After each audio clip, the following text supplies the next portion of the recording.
Bonjour à tous, je suis le pasteur Christophe Fabrec de l'Église Providence. Merci de nous suivre en ligne et d'écouter ce message. Nous savons qu'il va être pour vous une source de bénédiction. Alors on vous souhaite une bonne écoute et on vous dit à très bientôt. On est donc dans cette série de messages l'été, les dimanches, qui a pour thématique d'être comme Jésus. Être comme Jésus, c'est un vaste programme. Jésus, un jour, a dit dans l'évangile de Matthieu, au chapitre 16 et au verset 24, « Si quelqu'un veut être mon disciple, qu'il renonce à lui-même, qu'il se charge de sa croix et qu'il me suive. » Et à première vue, ça ne fait pas envie. Je ne sais pas vous, mais si quelqu'un veut me suivre, et peut-être que la question qu'on pourrait se poser, mais pourquoi voudrais-je suivre Jésus finalement ? Parce que le programme est quand même chargé, qu'il se charge de sa croix, qu'il renonce à lui-même. J'ai pas envie de renoncer à moi, j'ai pas envie de porter une croix. Ça me paraît lourd et compliqué, etc. Quand on pense comme ça, quand on réagit comme ça, quand on reçoit et qu'on vit l'information de cette manière, généralement, c'est parce qu'on ne connaît pas bien Jésus.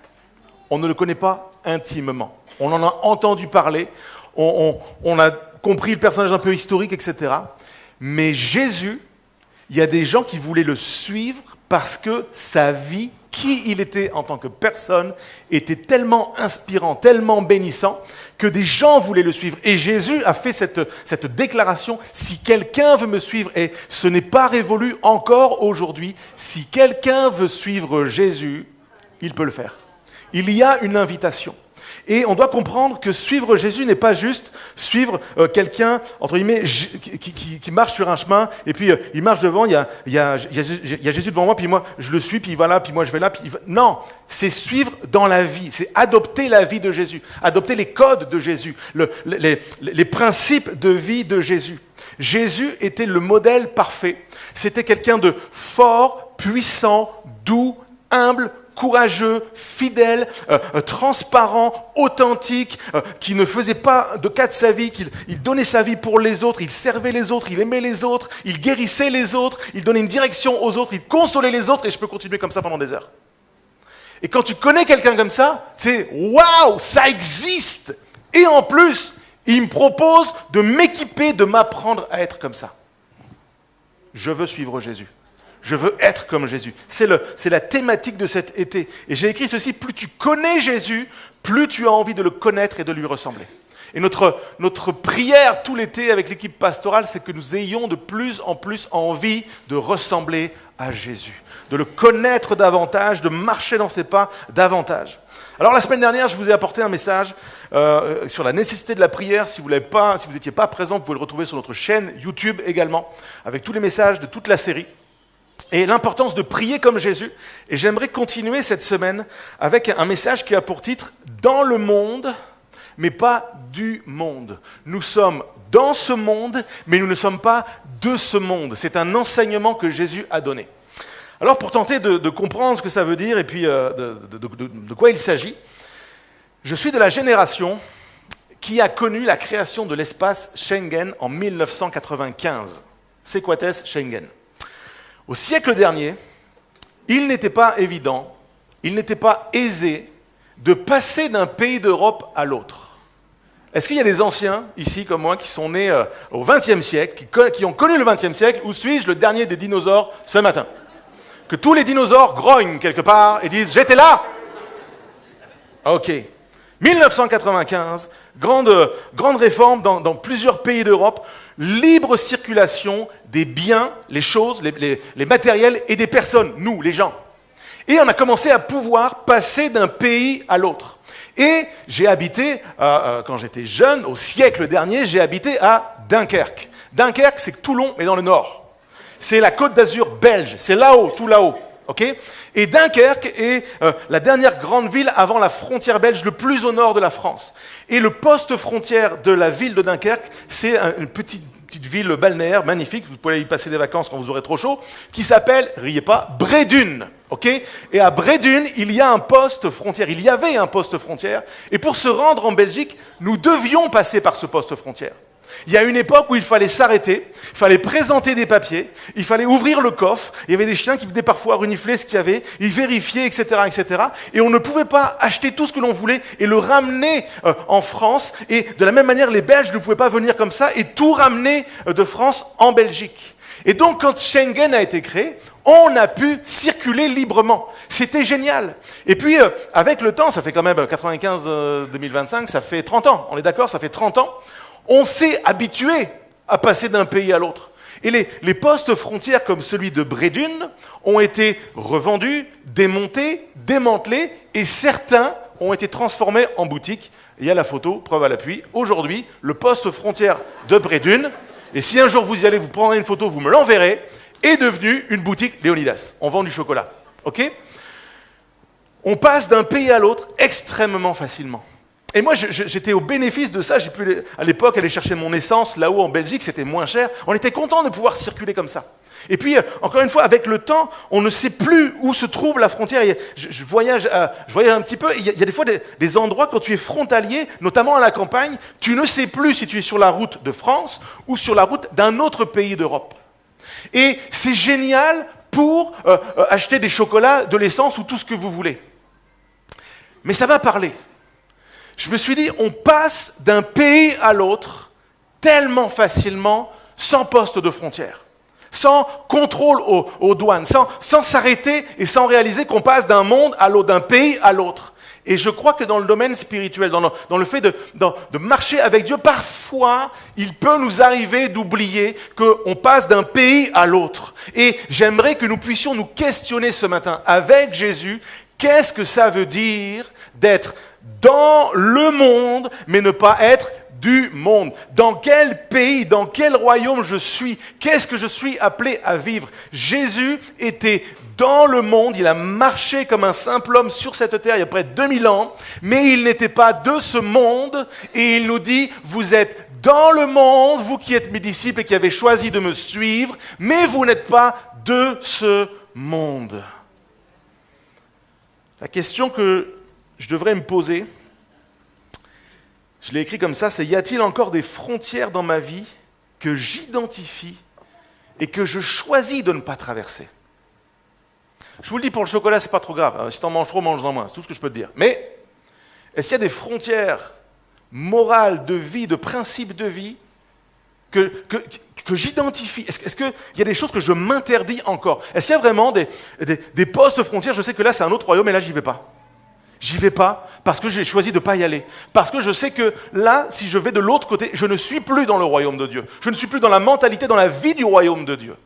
Et pour savoir, comment le savoir? C'est quoi la grille de lecture? Comment on le sait?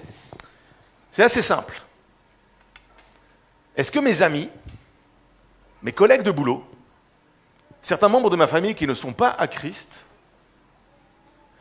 est-ce que mes choix de vie les interpellent? Est-ce que ma manière de parler les interpelle? Ma manière de m'habiller? Est-ce que je manifeste quelque chose de différent dans mes choix de vie?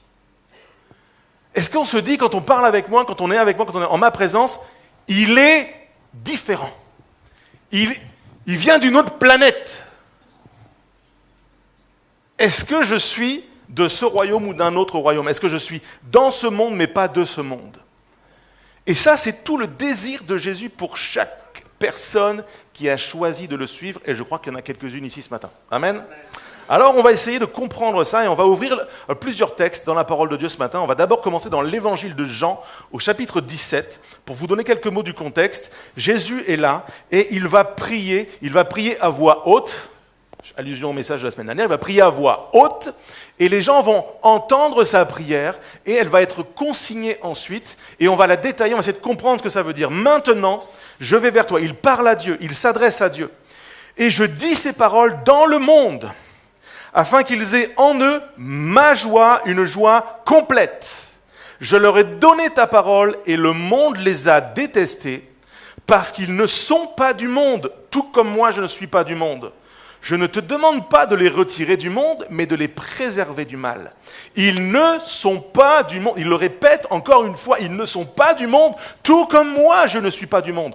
Consacre-les par ta vérité, ta parole est la vérité. Jésus nous appelle dans ce passage à considérer, à affirmer, à réaliser que nous ne sommes pas de ce monde, mais que nous sommes dans ce monde.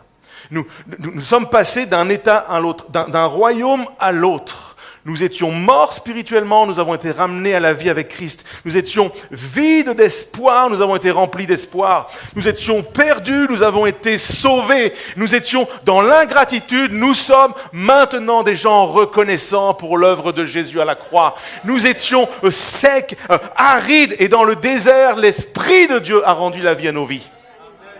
Et c'est pour ça qu'on le loue, c'est pour ça qu'on le célèbre, c'est pour ça qu'on fait des cultes, des célébrations, qu'on chante, qu'on vous invite, qu'on dit « Levez vos mains, célébrons, mangeons, buvons ». On fait la vie avec Jésus parce qu'on est reconnaissant. On sert parce qu'on est reconnaissant. On donne parce qu'on est reconnaissant. On se protège, on s'édifie, on s'encourage parce qu'on est reconnaissant pour l'œuvre de Dieu à la croix.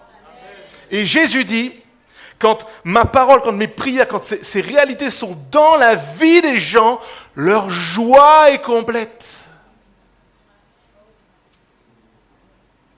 Quand je suis aligné avec les principes du royaume, ma joie est complète.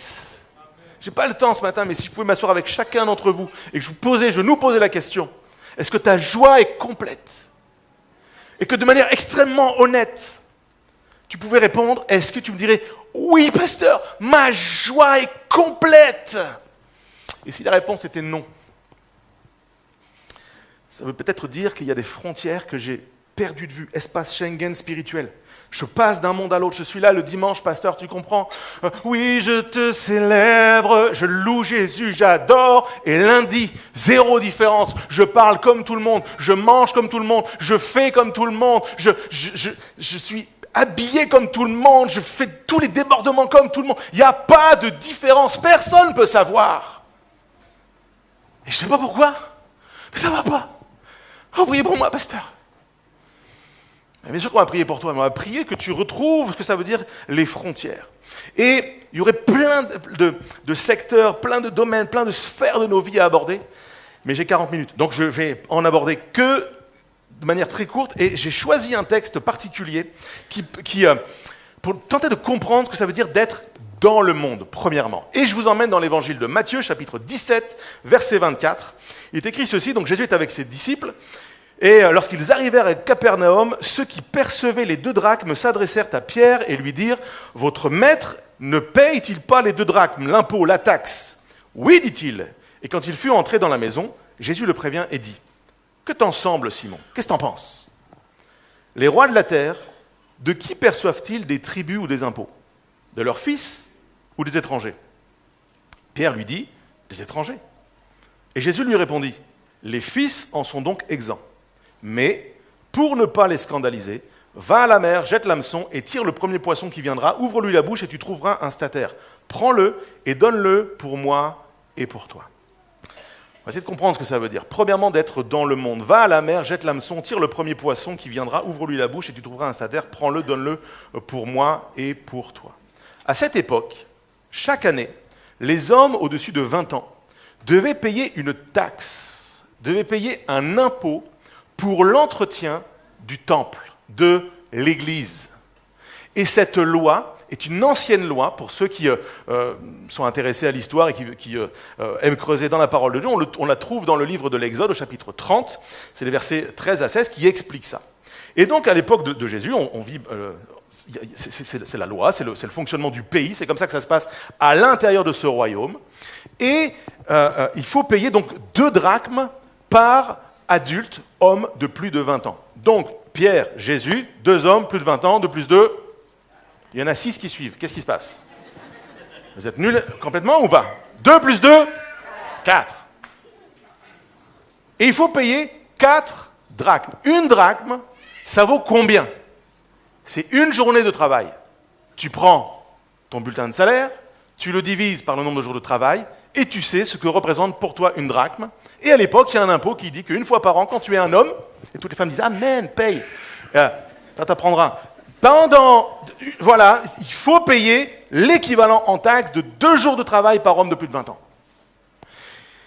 Et donc, Jésus arrive à Capernaum, c'est le moment de la collecte. Et les gens observent Pierre et Jésus. Et puis ils questionnent Pierre.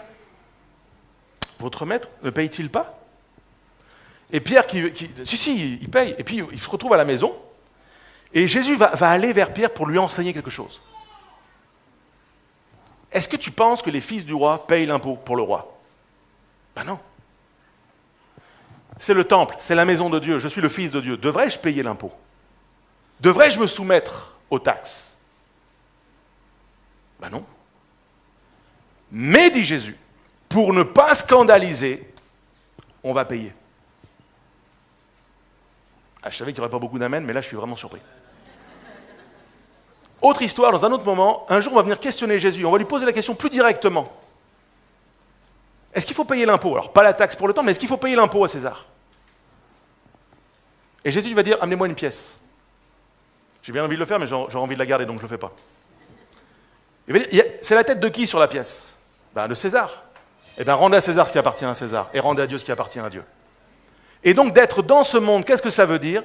Ça veut dire de porter en nous, de manifester un engagement et des responsabilités, une intégrité dans le domaine matériel, financier, des taxes et des impôts et des choses comme ça, alors que tout en toi dit, mais je n'ai pas envie. Pourquoi? Parce que tout le monde cherche à passer comme ça. Tout le monde cherche à tricher, à mentir, à détourner, à ceci. Tu comprends, pasteur? Il y a de la corruption partout. Il n'y a pas une semaine sans qu'il y ait un scandale de quelque chose. C'est vraiment trop injuste. Puis qu'est-ce qu'on fait avec notre argent? Et puis j'ai travaillé dur. Et puis dans d'autres pays, c'est pas comme ça. Jésus dit, pour ne pas scandaliser, paye. Et Pierre est un peu dépité. Parce qu'il n'a pas l'argent. Et combien sont dépités parce qu'ils n'ont pas l'argent? Levez les mains, les pieds, tout ça. Et qu'est-ce que va faire Jésus? Jésus va dire à Pierre, tu vas aller à la pêche. Pourquoi? Parce que la pêche, le métier de pêcheur, c'est le métier de Pierre. C'est ce qu'il sait faire. Et Jésus va partir de ce que Pierre sait faire. Et il va pousser son disciple, et il pousse les disciples que nous sommes, à réaliser que pour tenir les engagements et prendre les engagements, des responsabilités au sein du royaume dans lequel nous vivons, il faut s'engager et se mettre au travail, au boulot. Et alors que Pierre va entrer dans le processus, Jésus va lui expliquer comment ça va se passer. Tu vas aller à la mer, tu vas pêcher un poisson et il y aura de l'argent dedans. Si Jésus nous disait ce matin,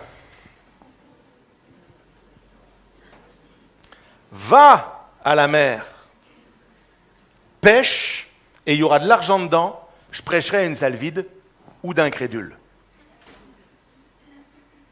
C'est une folie. C'est une folie.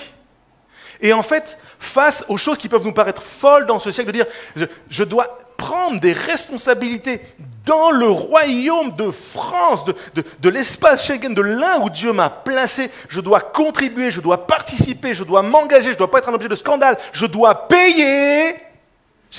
C'est un appel qu'il y a d'être dans le monde, d'avoir un beau témoignage, de garder son cœur, d'afficher autre chose, de ne pas chercher à frauder, magouiller, tout ce que tu veux, travailler au black et tout ça. Dieu, non, incarne autre chose, porte d'autres valeurs. Oui, mais je ne peux pas, c'est trop dur, ça coûte trop cher, j'ai les poches vides, je n'y arriverai pas. Et face à cette dualité, ce questionnement, la question que nous devrions nous poser, je l'ai écrit comme ça, comment veux-tu que nous fassions Jésus ? C'est la question que nous devrions nous poser à l'heure de la prière quand nous sommes face à une situation difficile. Comment veux-tu que nous fassions ? Et j'aimerais nous encourager les uns les autres dans ce culte à prier, Seigneur, comment veux-tu que nous fassions pour être dans ce monde, pour porter des choses qui peut-être nous grattent, nous irritent ? Comment veux-tu que nous fassions ? Je ne suis pas capable, je n'ai pas ce qu'il faut. Et le projet de Jésus est fou. Va à la mer, pêche un poisson. Je l'ai dit, une drachme, c'est l'équivalent d'une journée de travail. Il en faut 2 par personne. 4 drachmes. Même si Pierre pêche toute la journée, il n'aura pas les 4 drachmes. Même s'il prépare le poisson, il enlève les écailles, il le vide, il le serre, il fait des filets, il met du zeste, du citron, des herbes, tout ce que vous voulez. Il n'aura pas les 4 drachmes. Et souvent, ce que Dieu nous demande, Ça paraît aussi fou. Seigneur, c'est pas suffisant. Ce que j'ai n'est pas suffisant. Ce que je suis n'est pas suffisant. Mes ressources sont pas suffisantes. Mon travail n'est pas suffisant. Je ne peux pas manifester un beau témoignage. C'est trop dur dans cet environnement. Il y a trop de charges, trop de pression, trop de responsabilités, trop de difficultés. Mais Pierre va le faire. Et quand je suis partenaire avec Jésus, je vis des choses que je ne peux pas vivre si je ne suis pas partenaire avec Jésus. C'est comme si je repassais du bon côté de la frontière. C'est comme si j'entrais dans le royaume de Dieu, des possibilités de Dieu, des trésors de Dieu, des capacités de Dieu, de l'impossible qui devient possible. J'ai écrit ceci. Ma conviction, c'est que je suis partenaire avec Jésus. Il me guide, il me bénit pour être en mesure d'assumer mes responsabilités dans le pays, dans l'endroit où il m'a placé. Tu es capable de porter les responsabilités et les engagements dans le pays dans lequel Dieu t'a placé. Sois sûr que Dieu veut bénir le travail de tes mains. Sois sûr que Dieu veut bénir l'engagement, la recherche peut-être pour quelqu'un qui ne travaille pas. Ne prends pas une culpabilité là maintenant. Dieu veut bénir l'engagement que tu prends à obéir à ce qu'il demande. Dieu veut multiplier sa grâce et sa faveur. Dans le poisson, il y avait un stataire. Et un stataire, en conversion aujourd'hui, c'est 4 drachmes. Ce qui est magnifique, c'est que quand j'obéis à Dieu, que je fais ce qu'il me demande de faire, je suis au bénéfice des grâces et des promesses et de l'accomplissement des promesses de Dieu dans ma vie. Et si je ne le prends pas, si je ne le reçois pas, si je ne m'active pas par la foi, en recevant la parole de Dieu en disant « Seigneur, ok, tu le demandes, c'est une folie, c'est en dehors de ma pensée, ça n'a aucun sens pour moi, mais sur ta parole, je vais le faire. » Si tu ne le fais pas, tu ne le verras pas. Mais si tu le fais, tu le verras. Si tu crois, tu verras la gloire de Dieu. Et vivre en disciple, c'est comprendre, ok, je suis dans le monde, et dans ce monde, je peux déjà voir la gloire de Dieu dans mes choses, mes affaires, non pas pour étaler ma réussite et puis montrer à tout le monde que j'ai des stataires, mais pour montrer que ça vaut la peine de ne pas se dérober, de ne pas fuir les engagements, de payer les taxes, les impôts, de prendre la responsabilité, de prendre les responsabilités au-delà de l'impôt, retenez pas juste l'impôt, mais de prendre nos responsabilités dans cette société, dans l'endroit où Dieu nous place, et de ne pas l'envoyer par-dessus bord en disant « mais de toute façon, tout le monde fait comme ça, tout le monde triche, tout le monde ment, tout le monde magouille, tout le monde s'en fout, tout le monde est désintéressé, personne... » Non, nous allons incarner autre chose. L'Église de Jésus-Christ incarne autre chose. Elle porte autre chose. Elle vit un autre message. Et même si ça déplaît, même si les gens ne comprennent pas, ils disent « mais pourquoi tu fais ça? Ça n'a pas de sens !» Si, ça en a dans le royaume de Dieu. Et parce que ça a du sens dans le royaume de Dieu, je vais vivre dans et pour le royaume de Dieu. Quand nous prions, prenons le temps. Et je sais que j'amène un message, il gratte un peu là ce matin. Quand tu pries, souviens-toi la semaine dernière. Notre Père qui est dans les cieux, que ton nom soit sanctifié, que ton règne vienne. Seigneur, ce n'est pas mon royaume, mon règne qui doit s'imposer au tien, mais c'est le tien qui doit s'imposer au mien. Seigneur, viens m'aider, viens me révéler. Peut-être qu'il y a des choses dans ma vie, je n'en ai même pas conscience en fait. Je suis de l'autre côté de la frontière et je ne le sais pas. Et viens allumer un panneau pour me dire que peut-être ce que je fais, ce n'est pas bien. Je t'assure que si tu pries comme ça, tu vas marcher de progrès en progrès, de gloire en gloire, de vie de disciple accompli et qui fait la joie, et la joie complète de Dieu va rayonner dans ton cœur. Fais-toi un honneur, mets ton honneur à vivre les principes du royaume de Dieu. Parce que tu es dans le monde et c'est le témoignage que tu livres. Deuxième pensée que j'aimerais développer, nous ne sommes pas du monde. Et j'aimerais pour ça lire un autre texte dans l'évangile de Marc, cette fois-ci, chapitre 2. Verset 15, il dit ceci. « Comme Jésus était à table dans la maison de Lévi, beaucoup de publicains et de gens de mauvaise vie se mirent à table avec lui et avec ses disciples, car ils étaient nombreux et l'avaient suivi. Les scribes et les pharisiens, le voyant manger avec les publicains et les gens de mauvaise vie, dirent à ses disciples, « Mais pourquoi mange-t-il et boit-il avec les publicains et les gens de mauvaise vie ?» Ce que Jésus ayant entendu, il leur dit, « Ce ne sont pas ceux qui se portent bien qui ont besoin de médecins, mais les malades. Je ne suis pas venu appeler des justes, mais des pécheurs. » Dans cette scène, on est en plein l'illustration. Je suis dans le monde, mais je ne suis pas du monde. Jésus va se retrouver à cette table avec ses disciples et des gens, des publicains, des gens de mauvaise vie. Qu'est-ce que c'est des publicains et des gens de mauvaise vie? Les publicains, c'est entre autres les collecteurs d'impôts, les collecteurs de taxes. Ils mangent avec eux. Et pour la société de l'époque, c'est les traîtres, les vendus. C'est ceux qui tondent qui me prennent ce que j'ai gagné durement, qui mettent une pression sur ma famille. Pourquoi tu manges avec eux? Pourquoi tu fais ça? Et les gens qui interrogent les disciples sont des scribes, des pharisiens, ce sont des religieux qui disent, mais non, tu ne peux pas faire ça, Jésus, tu ne peux pas faire ça. Tu es assis à la table de l'ennemi. Et les gens de mauvaise vie. Alors ça, c'est la version ultra filtrée polie. Il y a les enfants, je vais faire soft, vous avez du bol. Les gens de mauvaise vie, c'était à l'époque les prostituées et ceux qui les fréquentaient. Ceux qui avaient une moralité dans le domaine de la pureté et de la vie intime, je veux dire comme ça, qui était basse, qui n'était pas alignée avec les principes du royaume de Dieu. Et Jésus mange et boit avec eux. Et donc là, tous les voyants sont au rouge. Qu'est-ce qui se passe? C'est pas normal, vous vous rendez compte? Pourquoi ils font ça? C'est vraiment pas bien. Ils mangent avec ceux qui prennent l'impôt et ils boivent avec ceux qui vont vers les prostituées. C'est pas normal. Et pourquoi ils sont scandalisés? Parce que dans ce genre de repas, dans ce genre de moment, on sait comment ça se passe. Ils savent comment ça se passe.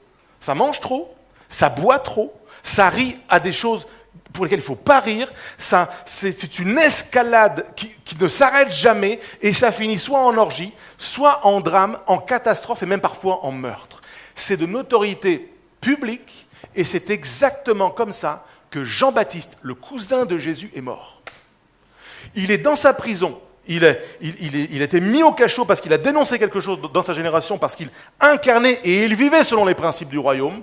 Et de l'autre côté, dans le palais, il y a une grande fête, et puis il y a un roi, et il rince tout le monde, et on mange, et on boit, et on danse, et il y a de la sensualité, il y a des filles, tout ça. Et le roi voit une jeune fille, et puis il va voir la mère de la jeune fille, il dit « Je veux la jeune fille !» Et comme je suis déjà à 4,5 grammes, j'ai plus de frein, j'ai plus de limite, il n'y a plus de frontières. Et puis, la maman profite, elle dit, ben, tu l'as, mais je veux la tête de Jean-Baptiste. Ok, allez me chercher la tête de Jean-Baptiste. Et la tête de Jean-Baptiste va arriver sur un plateau. Mes amis, il n'y a rien de nouveau sous le soleil. Les contextes ont changé. Les fêtes ont changé. Les substances ont changé peut-être. Mais ce que je sais, c'est quand il n'y a plus de frontières, quand on est tout mêlé, quand il n'y a pas de frein, quand on fait tout et n'importe quoi, quand il n'y a pas de limite, quand on ne comprend pas ce qui est bon de ce qui est pas bon, quand on pense que tout est bon parce que moi je pense que c'est bon, donc c'est bon, ça amène à toutes sortes de débordements, de catastrophes, de vides, de meurtres, de déceptions. Et à la fin, c'est des larmes, de l'amertume, des regrets. Mais pourquoi j'ai fait ça? Pourquoi j'ai vécu ça? Quel drame, quelle catastrophe, des familles brisées, des vies brisées, des mauvais choix qui ont amené la catastrophe dans la maison. Jésus, que fais-tu là? Jésus dit, je suis dans ce monde, mais je ne suis pas de ce monde. Et il dit, mes disciples sont dans ce monde, mais ils ne sont pas de ce monde. Et pour tenter d'illustrer ce point, j'aimerais vous amener à considérer ceci. Ce plat ici carré qui est devant moi, qui est devant vous, ça représente le monde. Je suis dans le monde. Ça, c'est le monde. Et le monde, vous voyez qu'il a sa couleur. Il est comme ça. On va dire, pour l'illustration, qu'il est souillé. Il est corrompu. Il est en dehors des principes du royaume de Dieu. Et Jésus est au milieu de tout ça. Et les disciples sont au milieu de tout ça. Et on se dit, mais forcément, ils vont se laisser souiller, forcément. Ça va être la catastrophe, forcément. Ils vont se faire avoir. Mais mon verre représente les frontières du royaume de Dieu. Et je suis dans le monde, mais je ne suis pas du monde. Je n'ai pas pris sa couleur. Et je ne prendrai pas sa couleur. Comment c'est possible? Les frontières sont connues, elles sont solides et elles sont étanches. La question que je dois me poser, c'est est-ce que mes frontières sont connues? Est-ce qu'elles sont solides? Et est-ce qu'elles sont étanches? Si la réponse est oui, je suis dans le monde. Et dans le monde, qu'est-ce que je fais? Qu'est-ce que Jésus fait dans le monde? Jésus ne se compromet pas avec le prostitué. Jésus n'est pas pris dans de la sensualité. Jésus n'est pas en train de négocier des petits arrangements avec les publicains pour en payer moins. Ah, écoute, la dernière fois j'ai payé 2 drachmes, la prochaine, ne m'en fais qu'une, s'il te plaît. Frérot, c'est moi qui régale. L'eau en vin, c'est moi. Non. Il y en a qui connaissent leur Bible, ça fait plaisir.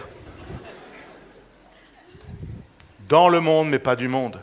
Et quand on vient sonder Jésus, mais qu'est-ce que tu fais là? Il le dit très clairement.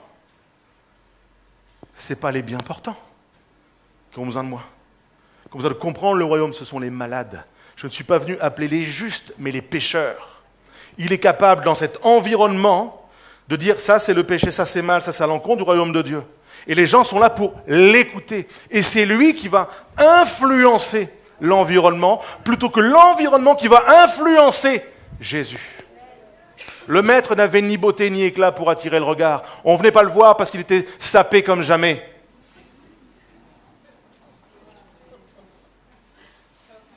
Je vous laisse digérer. Accueillez la nouvelle. Jésus ne venait pas pour flirter. Il a du leadership, il est en vue, tout le monde le connaît, tout le monde veut marcher à sa suite.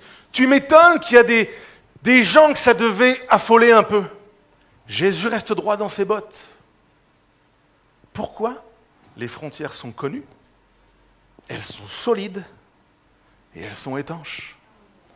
Et donc, qui il est restera pur. Et Jésus est resté sans péché jusqu'à la fin. Il s'est fait pécher pour nous à la fin pour satisfaire la justice de Dieu, mais Jésus n'a jamais été dans une situation de péché ou de compromis. Et il nous appelle à réaliser que nous sommes dans le monde, mais pas de ce monde. J'ai écrit ceci. Si nous sommes à la table des pécheurs, ne péchons pas. À la table des débauchés, ne vivons pas la débauche. À la table des excès, ne soyons pas dans les excès. À la table des perdus, représentons le royaume de Dieu. Et je crois que si tu es placé dans un environnement comme celui que j'ai décrit, ce n'est pas une punition, c'est normal, c'est la vie normale. Jésus a prié, je ne te prie pas de les ôter du monde, mais de les préserver du mal. C'est juste que pour que ça marche, pour que tu sois heureux,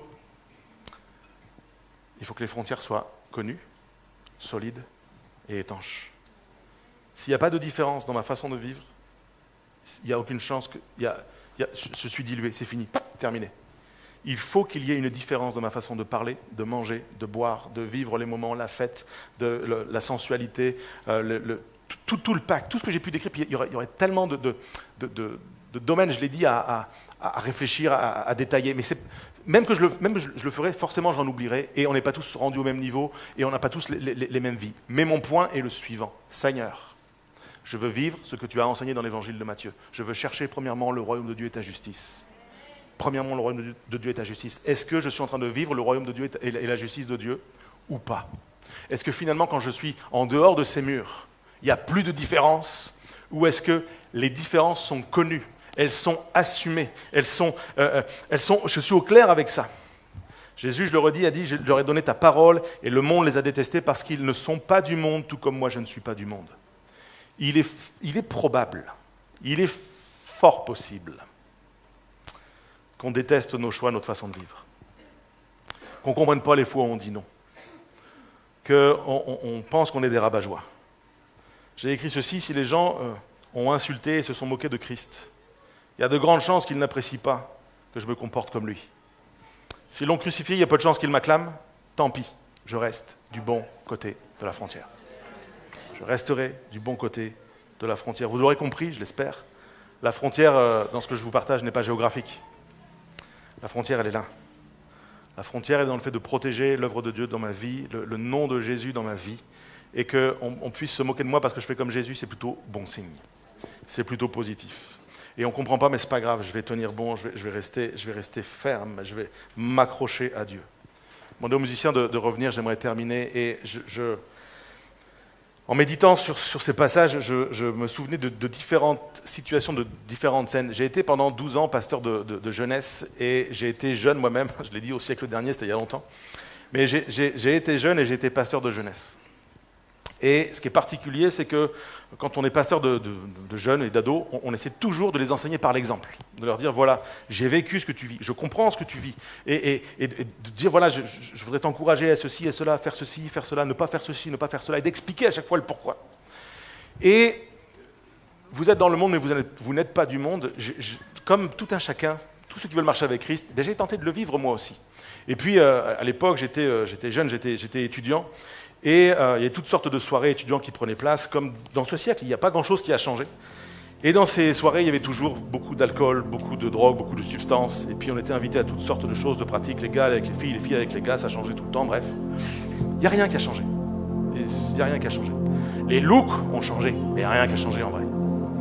Et je ne sais pas le nombre incalculable de fois où j'ai été questionné, moqué, tourné en dérision, le rabat-joie. Le gars qui ne veut pas aller à la fête ou qui, quand il vient, il n'est pas dans la fête. Toujours celui qu'on regarde bizarrement, chrétien, tout ça. Ou alors on te pose des questions. Tu pars dans un débat, il est 20h, à 3h du matin, tu n'as pas terminé, et puis tu ne sais même plus la question de départ, tellement on a essayé de t'emmener dans un piège, c'est un labyrinthe, tu ne peux plus sortir. Puis, je suis fatigué de ça. Et j'étais là, je devais toujours lutter avec cet environnement. C'est fatigant. Le nombre de fois où j'ai pas voulu me retrouver dans ces fêtes, dans ces endroits, et des fois j'ai entre guillemets pas le choix. Je m'en persuadais et j'étais là-dedans. Je disais, qu'est-ce que je fais au milieu de tout ça? J'ai juste envie de fuir. Et je crois quelque chose à cette époque, dans ce moment-là, mes frontières, je les connaissais, mais elles n'étaient pas solides. Pas aussi solides que ce que je peux vivre maintenant. Et je crois que certains, peut-être ce matin, quand je vous partage ce message, vous dites, mais moi, je veux ça, je crois ça, mais mes frontières ne sont pas solides. Mes frontières ne sont pas solides. Moi, je pars d'ici, là. Tu sais, tu prêches, pasteur, je viens pleurer à l'avant, à la fin, on prie pour moi, là, je ressors, j'ai le feu. Ouais, je vais chasser des dragons à l'épée. Ouais, bouge pas. Avant 14h, tu seras à 2 grammes. Parce que tu n'auras pas de frein et pas de limite. Et peut-être qu'il y a juste... pour certains, ce matin, la nécessité de dire « Ok Seigneur, il ne faut pas que je sorte de ce lieu seul, il faut que nous sortions ensemble. Il faut qu'à la table tout à l'heure, nous soyons ensemble, nous mangions ensemble. Il faut que je réalise que quand je vais quelque part, tu es avec moi. Et il faut que je prenne cet engagement ce matin de dire là où je vais, tu es avec moi et je vais le dire. Je vais le porter, je vais l'incarner. Ça va juste m'aider. Ça va juste me mettre dans une dynamique de dire « Ok, par amour pour ton nom, pas pour le mien. » Mais par amour pour ton nom, je vais porter un témoignage à cette génération. J'étais pasteur jeunesse et j'ai eu des dizaines et dizaines d'entretiens avec des jeunes qui m'ont partagé leurs difficultés. Et à chaque fois, je posais la question, mais pourquoi finalement tu tombes dans le piège? Pourquoi tes frontières éclatent? Pourquoi tu te retrouves toujours du mauvais côté de la ligne? Ben, tu comprends la pression sociale. La pression des réseaux sociaux, la pression des amis, parfois même de la famille. Des gens des jeunes chrétiens, les parents ne l'étaient pas, la famille ne l'était pas. Des fois, la pression familiale, c'est tellement lourd sur mes épaules, c'est tellement difficile. Moi, je veux vivre pour Jésus, je veux ressembler à Jésus, je veux suivre Jésus, mais la pression est trop forte. La pression est trop forte. Qu'est-ce qu'on peut faire, pasteur? Qu'est-ce que tu peux me dire, pasteur? Est-ce qu'il n'y aura pas une dérogation pour moi? Est-ce que je ne pourrais pas, moi, faire autrement que ce que Dieu propose et puis qu'il continuerait de m'aimer? Ben, écoute, la bonne nouvelle, c'est que tu peux faire n'importe quoi, Jésus t'aime quand même. Jésus n'arrêtera pas de t'aimer. En fait, tu ne peux rien faire pour que Jésus t'aime plus et tu ne feras rien qui ferait que Jésus t'aime moins. C'est la bonne nouvelle avec Jésus. Il est parfait. Je l'ai dit, il est parfait. Et donc, ça n'a pas à voir avec son amour, ça a à voir avec notre niveau d'amour pour lui. Est-ce que par amour pour lui, je suis capable de dire, ok, on peut se moquer de moi, je ressens l'approbation de Dieu. Et en fait, la différence, elle est là. Si je veux vivre du bon côté de la frontière, je dois comprendre, accéder, me souvenir de l'approbation de Dieu, de la joie de Dieu qui bannit mes peurs, qui bannit mes craintes, parce que je sais que je suis aimé de Dieu. Et donc, même si on m'aime pas, même si on se moque de moi, même si on me prend pour un dingue, je sais en qui j'ai cru. Et je sais que ça vaut la peine parce que je cherche premièrement le royaume de Dieu et sa justice. Et je sais que tout me sera donné par-dessus. Ce ne sera peut-être pas maintenant, pas tout de suite, pas pendant la soirée, pas cette année avec mes copains de fac, pas cette année au boulot, mais tout me sera donné par-dessus. Alors je m'attache à cette promesse, je la serre sur mon cœur, je la garde, je ne veux pas la lâcher. C'est mon billet, c'est mon laissez-passer pour l'accomplissement des promesses de Dieu. Je veux le vivre, il est hors de question que je me fasse voler. Je reste attaché à ces choses, je reste attaché. Peut-être que j'aurai les responsabilités dans cette génération, mais que je n'aurai pas tous les produits, ce qui pourrait ressembler à de la bénédiction, mais qu'on n'ait pas toutes les facilités, toutes les choses que le monde propose. Mais ce n'est pas grave, parce que je sais que je cherche premièrement le royaume de Dieu et sa justice, et que tout me sera donné par-dessus. Quelques années, j'étais Donc le temps avait passé après les études, après les soirées étudiantes, tout ça. On s'est perdu de vue avec les amis, on a tous fait nos études, pris un travail. Je me suis marié avec cette charmante créature à l'arrière. Et à l'époque, on prenait pour un dingue parce qu'on refusait d'avoir des rapports intimes ensemble, de vivre ensemble sous le même toit, tout le temps qu'on n'était pas mariés pour honorer la parole de Dieu. Tout le monde me prenait pour un fou, t'es un dingue, ça n'a pas de sens. En 2020, on était en 2000 à l'époque, en 2020 c'est maintenant. En 2000, ça n'a pas de sens, vous êtes fous, vous ne devriez pas faire ça. Et quelques années plus tard, je croise dans un événement une amie de l'époque qui, on prend des nouvelles, on échange. Et puis, elle faisait partie des gens qui s'étaient quand même pas mal moqués là. Et là, avec le recul, elle me dit... en fait, c'est toi qui avais raison. Tu as fait les bons choix, puis moi j'ai fait les mauvais choix, puis aujourd'hui ma vie c'est la galère, et puis etc. etc. Ça m'a fait du bien, et heureusement que je n'ai pas d'entendre ça pour prendre les bonnes décisions. Et je lui ai rappelé, j'aimerais le rappeler à quelqu'un ce matin, si tu es passé de l'autre côté de la frontière, c'est aujourd'hui le bon moment de revenir du bon côté de la frontière. Si tu te demandes si la frontière est assez haute, c'est le temps de prendre une truelle et de bâtir la frontière plus haute. Si tu te demandes si elle est assez étanche, c'est le temps de refaire de l'étanchéité dans la frontière. En gros, très concrètement, c'est le temps de dire « Esprit de Dieu, sonde-moi, connais mon cœur, regarde si je suis sur une mauvaise voie et conduis-moi sur la voie de l'éternité. » Est-ce qu'on pourrait se lever ensemble? J'aimerais prier pour nous. Je crois que ce message n'est pas pour une personne en particulier, mais je crois qu'il est pour chacun de celles et de ceux qui disent « Moi, je veux marcher avec Jésus, je veux suivre Jésus. » Mais effectivement, c'est l'espace Schengen dans mon cœur. Là. Je passe d'un monde à l'autre et je n'ai pas vu la frontière. Et tu pourrais prier avec moi que Dieu redessine les frontières dans ta vie. Je crois qu'il y a vraiment une invitation que Jésus nous lance. Si quelqu'un veut me suivre, qu'il renonce à lui-même. Il y a oui se charger de sa croix, mais il y a renoncer à lui-même. Il y a accueillir le royaume de Dieu, en avoir la compréhension, la révélation. Et est-ce que peut-être, sans qu'il y ait une voix qui domine une autre, mais est-ce qu'on pourrait juste prier les uns les autres et dire « Seigneur, aide-moi, conduis-moi, guide-moi à marcher dans tes pas, dans tes voies. Guide-moi à marcher du bon côté de la frontière. Aide-moi à redessiner les frontières. Aide-moi à prendre conscience qu'il y a des frontières. Aide-moi à les mettre même en mots. À dire à ça je dirai non. À cette situation je dirai non. À ça je ne souscrirai pas. Là je n'irai pas. Mais par contre là j'irai, je prendrai, je ferai. Je veux être aligné sur les principes du royaume. Et sans que tu prennes une culpabilité, mais il permet à l'Esprit de Dieu de travailler ton cœur peut-être pour prendre une décision ce matin, pour renoncer à certaines choses, certaines pratiques et dire oui au royaume de Dieu. Ma prière, c'est que tu puisses dire oui Jésus, je vais te suivre, tu m'as placé dans ce monde et tu n'as pas prié en vain, je ne suis pas de ce monde, tu as prié que ma joie soit parfaite. Viens par ta parole rafraîchir mon cœur dans les principes du royaume et que je me fasse une joie de les vivre. Je réponds, Seigneur, favorablement à cette invitation. Et celles et ceux qui le disent, qui le vivent, qui veulent le vivre, disent Amen dans le nom de Jésus ce matin. Amen. Est-ce qu'on pourrait, avec l'équipe de louanges, terminer ce temps, ce moment, en répondant à l'invitation de Jésus? Que ce chant comme une prière, chantons-le avec foi pour répondre à l'invitation de notre Dieu.